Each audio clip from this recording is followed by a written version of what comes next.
আপনি এটাকে কি মনে করেন? এটাকে আমি সার্থক মনে করি। ইসলামের পবিত্রতা রক্ষার জন্য, মুসলমানদের পবিত্রতা রক্ষার জন্য যে কাজটা করছে করা উচিত অনেক আগে, কিন্তু কেউ পদক্ষেপ নিতে সাহস পায় নাই।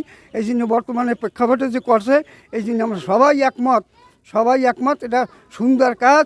মুসলমান রাষ্ট্র আমরা